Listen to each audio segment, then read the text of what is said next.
아멘.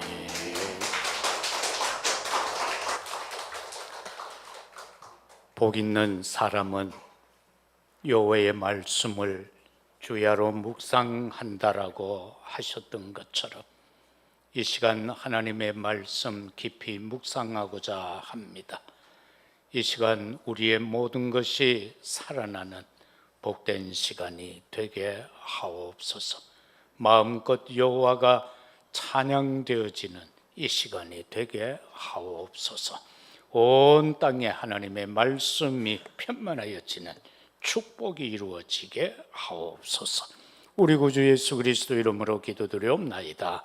아멘.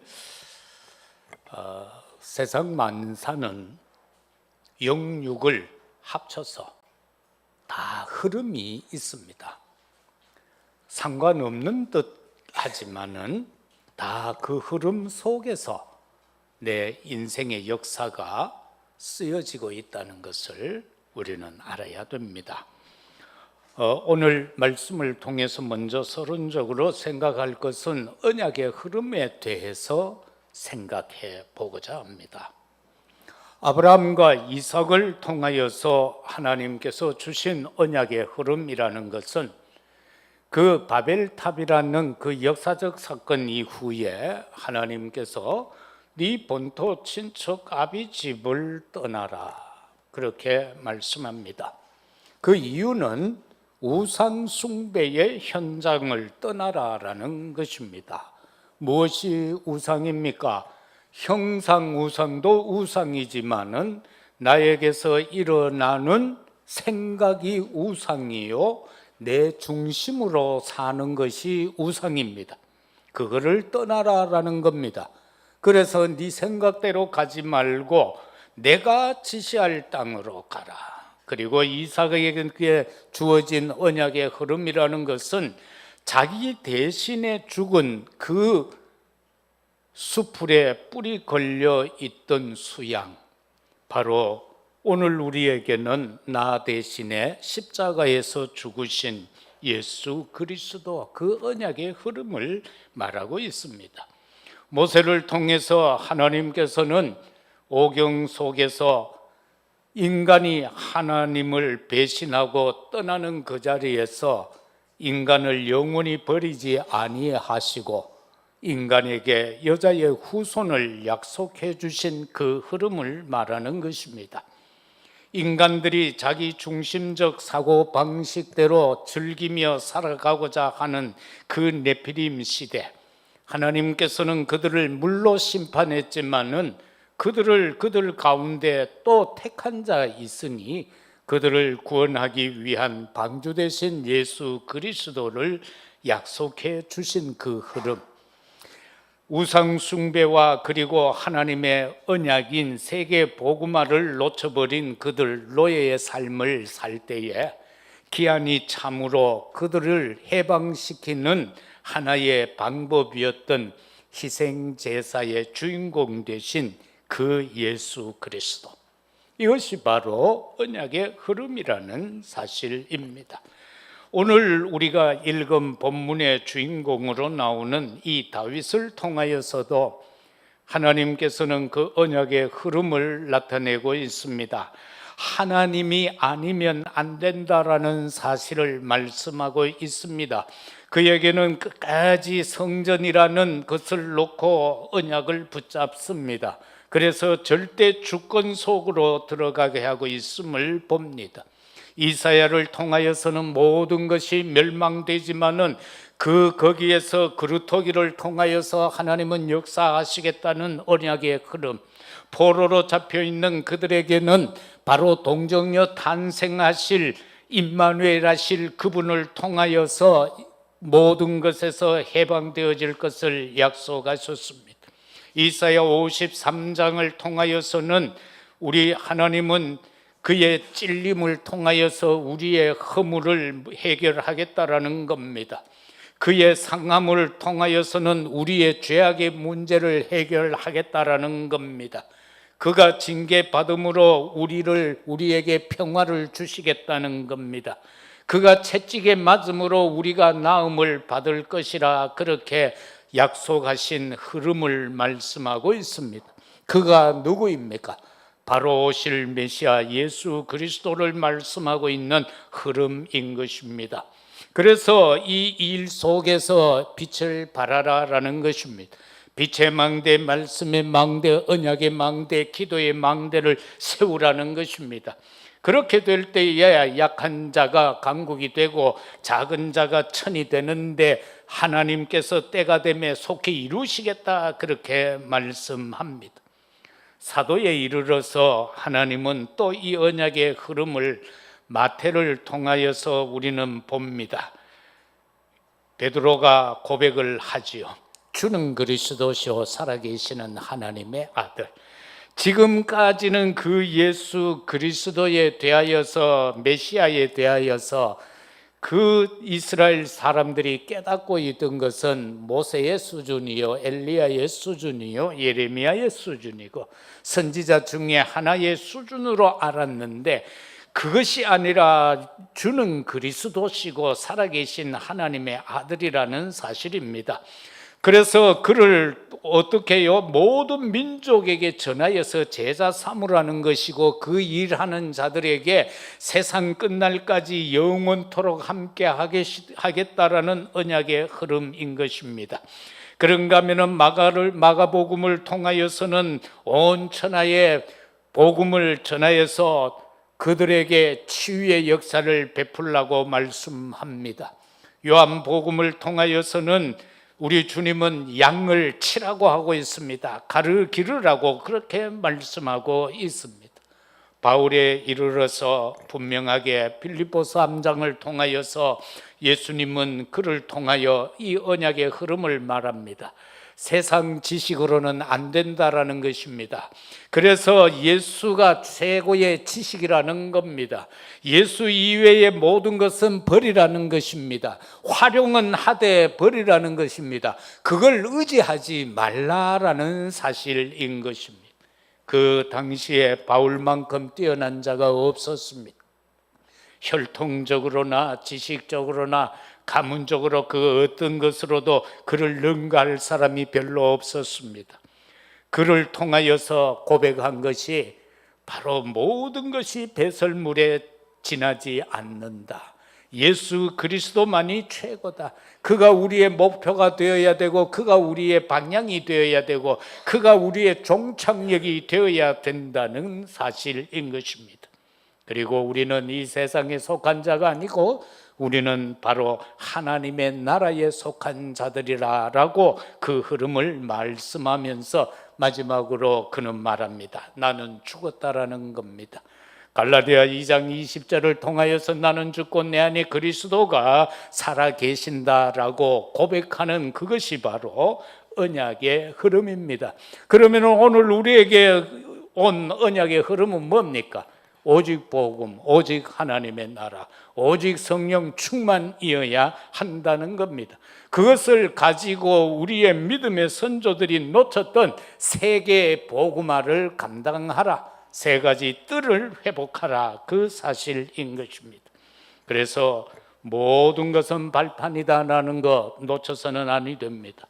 오늘 우리가 읽은 본문의 1절에도 보면은 여호와께서 내 주에게 말씀하시기를 내가 내 원수들로 내 발판이 되게 하기까지 너는 내 오른쪽에 앉아 있으라 하셨도다. 어떻게 보면 원수까지도 발판으로 삼으시는 하나님이십니다. 우리의 연약함을 발판으로 삼습니다. 우리의 상처를 발판으로 삼습니다. 우리의 부족한 것을 발판으로 삼으신다라는 겁니다.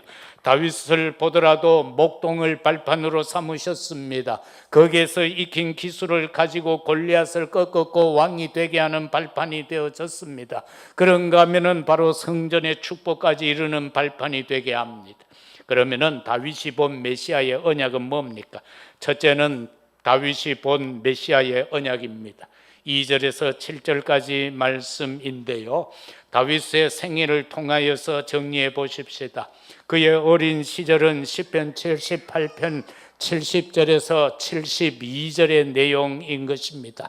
그는 목동을 하면서 하나님을 찬양했고 기도했고, 그러면서 그 양을 지키기 위하여 악한 짐승을 물리치기 위해서 물맷돌을 연습했던 것입니다. 그 속에서 그는 영적 서밋의 놀라운 발판을 쌓게 되어졌다라는 사실인 것입니다. 그 어린아이가 어른과 대적해서도 이길 수 있는 영적 서밋이 되었다라는 겁니다. 청소년기에는 어떠했습니까? 아버지의 심부름을 가는 현장, 사무엘상 17장 1절에서 47절 아닙니까? 미리 준비되어진 상태로 그 현장에 가게 되어졌습니다. 이미 영적 서밋으로 준비되어졌습니다. 다른 것이라면은 일반적인 사실이라면은 다윗은 거기에서 화낼 일이 아무것도 없습니다. 그럼에도 불구하고 거기에서 그는 하나님 앞에 의의 의분을 나타내고 있습니다. 어찌하여 저 이방인이 만군의 여호와, 이스라엘의 군대의 왕이신 만군의 여호와를 모욕하느냐라는 겁니다. 그래서 그는 거기에서 호련히 대적해 나갑니다. 물맷돌 5을 준비해서 갑옷도 입지 아니하고 무장 없는 상태로 나아갔지만은 청소년기에 이미 그는 승리하는 축복을 누리게 된 것입니다. 청년기는 어떻습니까? 참 많은 고난의 어려움을 당합니다.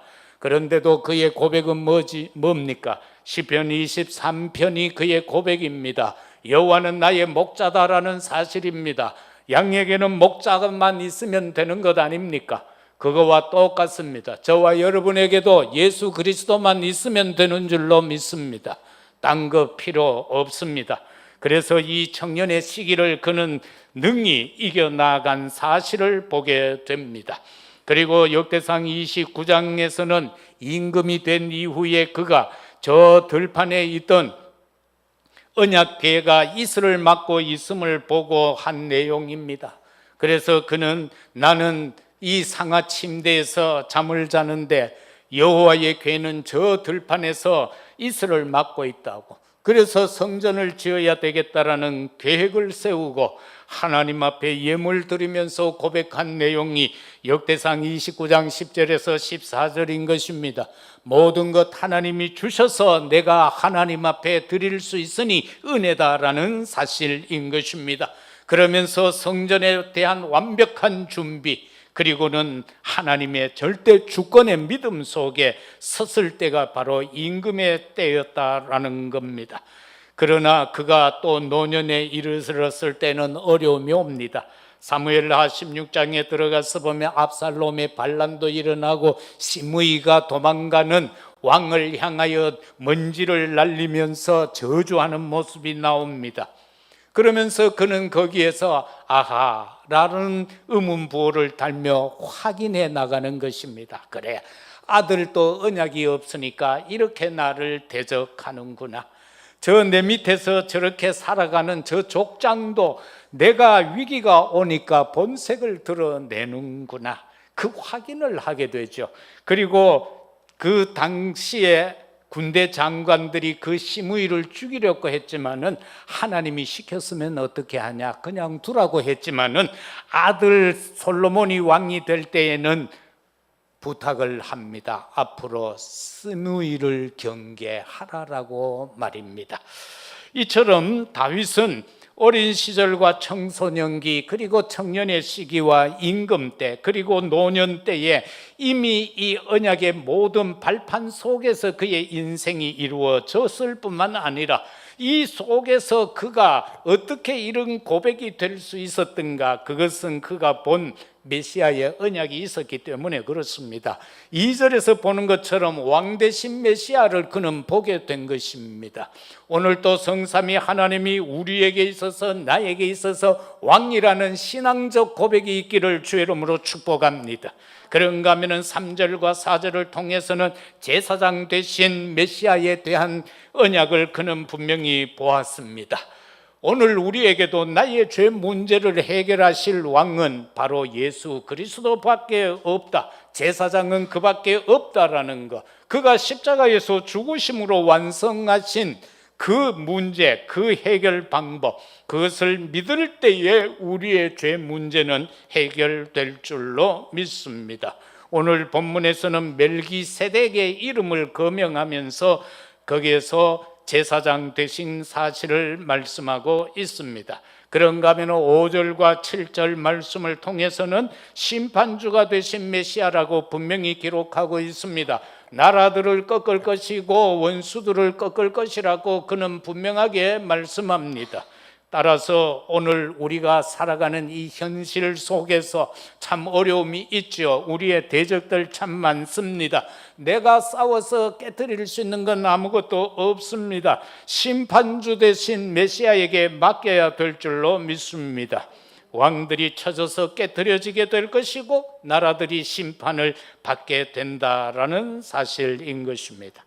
3절과 4절 내용을 통하여서 그리스도의 복음 사역을 말씀하고 있습니다. 특히 2절부터 보십시다. 여호와께서 시온에서부터 주의 권능과 규를 내보내시리니 주는 원수들 중에 다스리소서.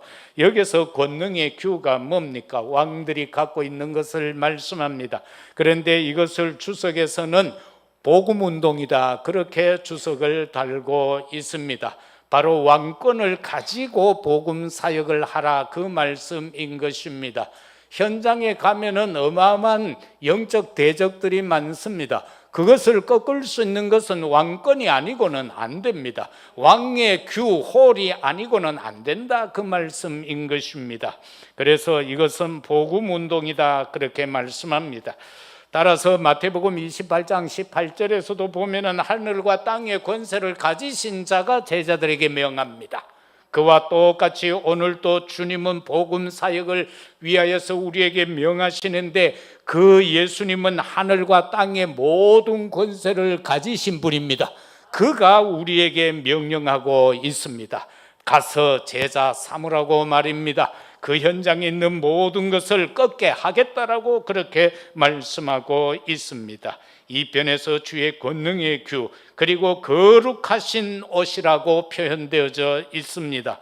그것은 그리스도의 칭의를 말씀하고 있습니다. 칭의의 의를 말합니다. 거룩한 옷이라. 그리고 젊은이들이, 청년들이 지금 주께 나온다, 성령의 능력의 역사를 말씀하고 있는 겁니다. 바로 복음 사역은 성령의 능력의 역사로 감당해야 합니다.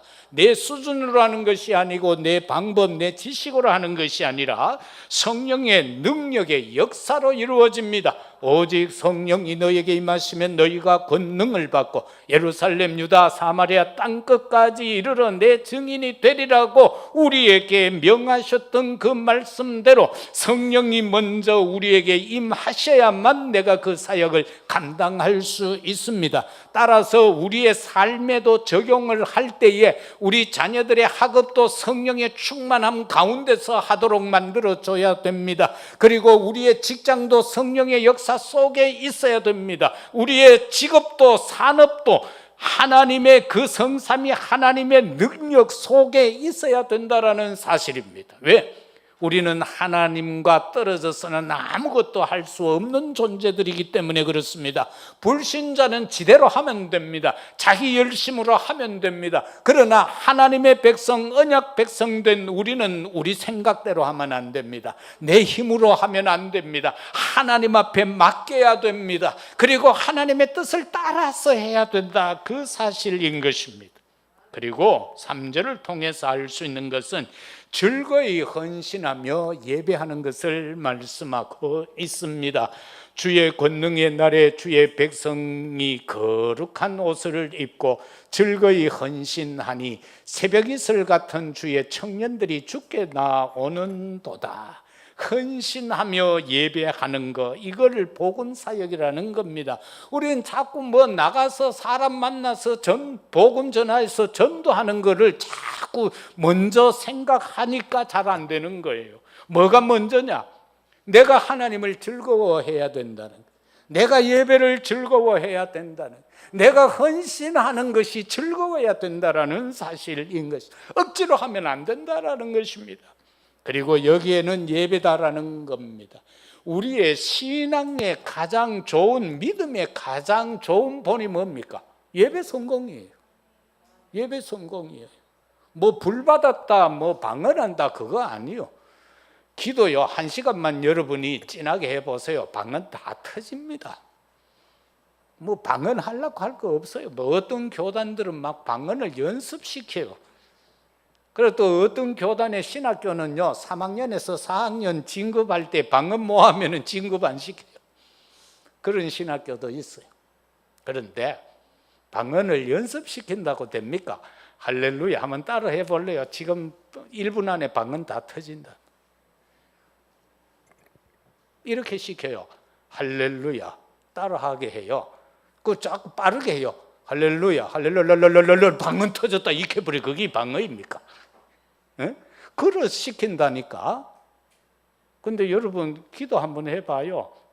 진짜 마음을 다해서 하면은 때로는 많은 사람들이 있는데 기도하다 보면 내가 죄를 회개해야 될 게 있잖아. 그런데 목사가 여서 막 큰 소리로 기도하다가 아버지 내가 어제 이런 죄를 지었습니다 하면 밑에 정장로 앉아가 기도하다가 시험 들고 막 에이씨 하고 집에 가볼까 이거.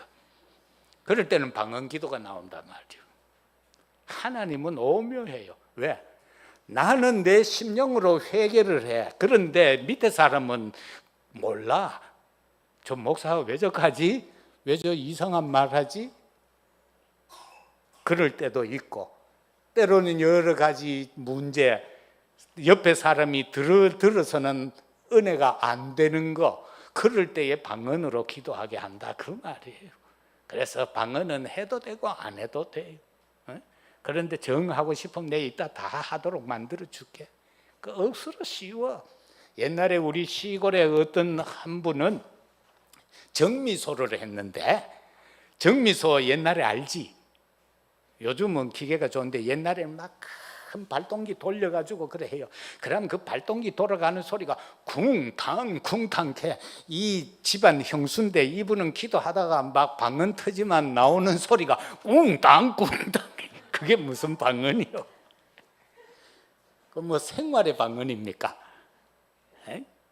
그래서 정말 그런 건 아니다. 진짜 참된 예배 이게 되어져야 된다.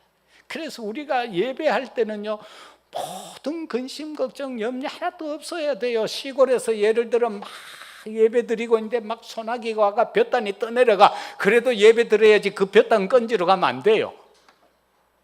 그런 예를 들면은 그렇다 그 말이에요. 그리고 진짜 그리스도의 복음 사역은 뭐냐?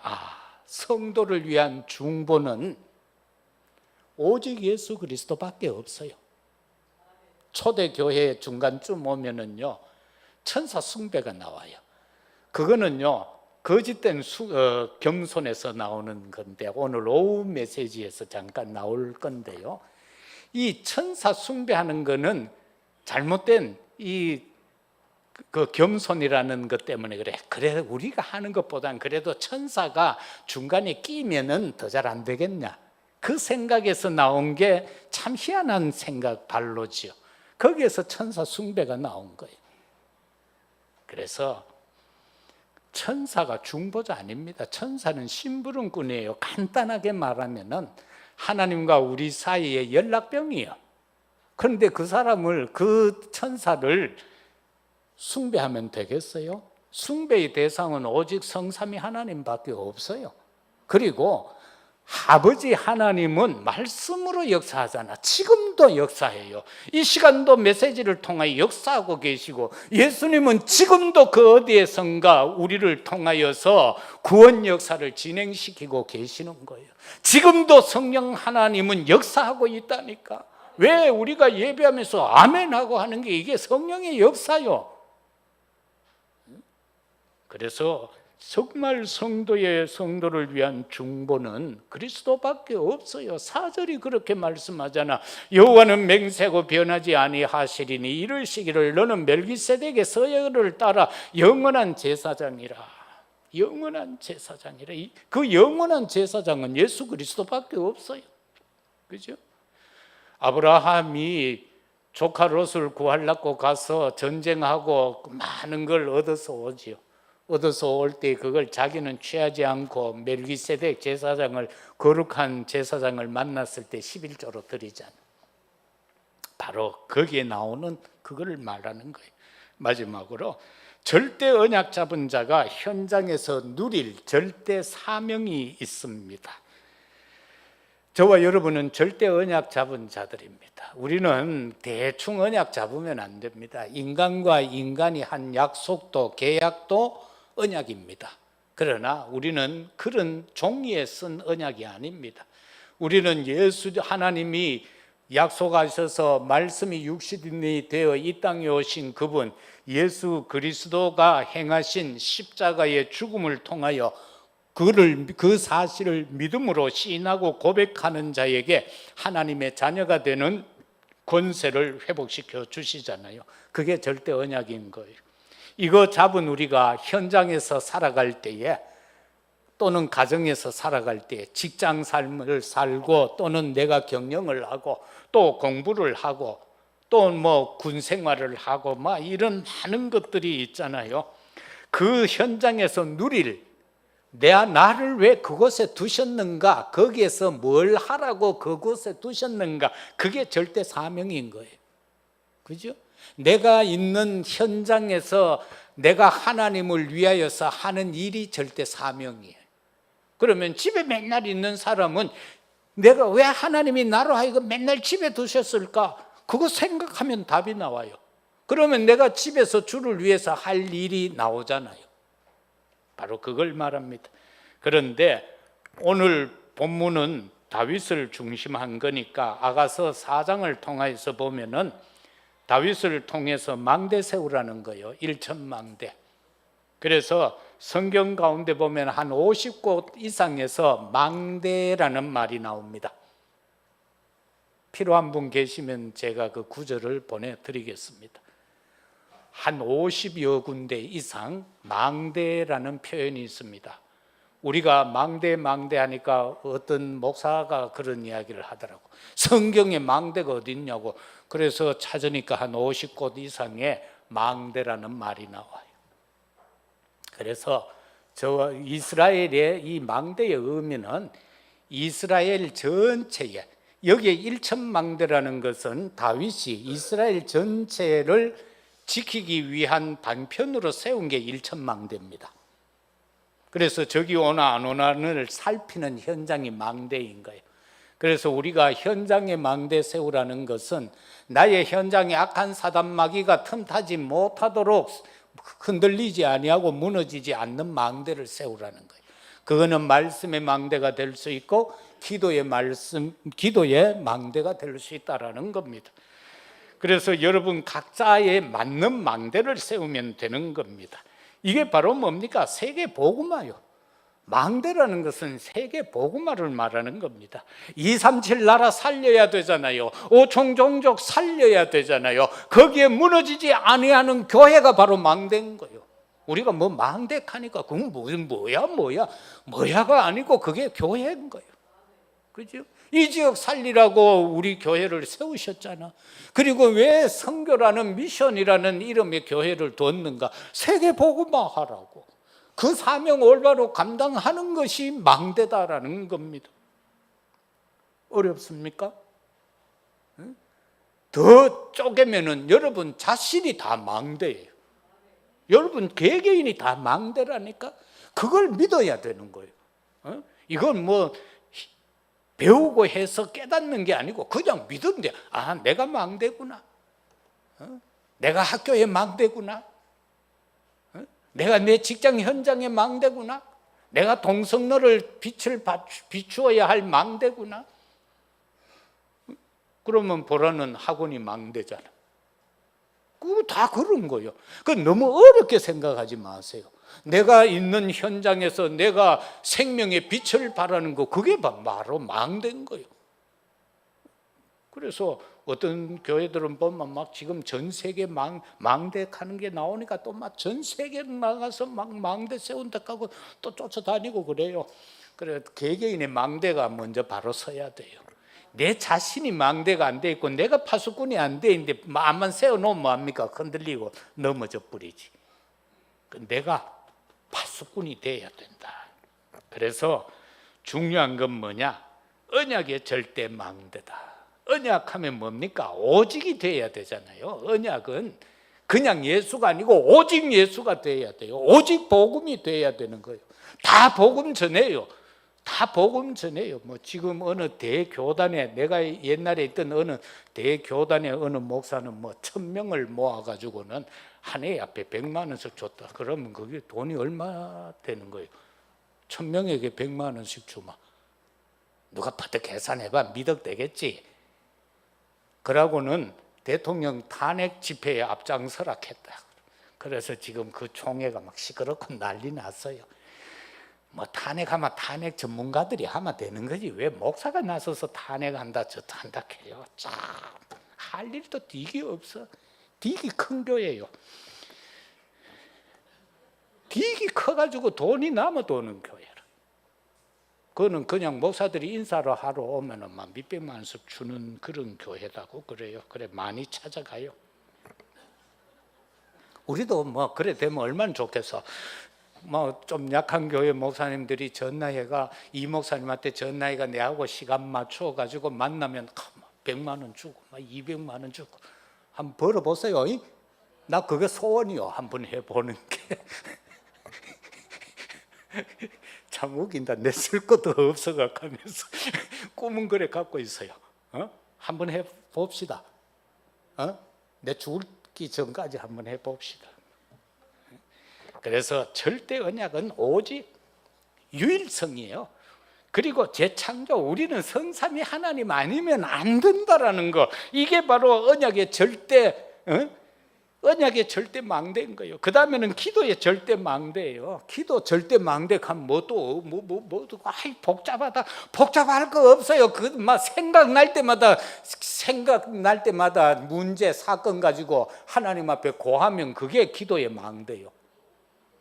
버스 타고 가다가 뭐 이래 보이면 하나님 아버지 저거 이러면 그게 기도잖아. 그게 망대라는 거예요. 그게 기도의 절대 망대라는 거예요. 그래서 24, 25 영원으로 그 일을 하자 그 말이에요. 그래서 마태복음 6장 33절에 보면 너희는 먼저 그의 나라와 그의 의를 구해라 그렇게 말씀하잖아요.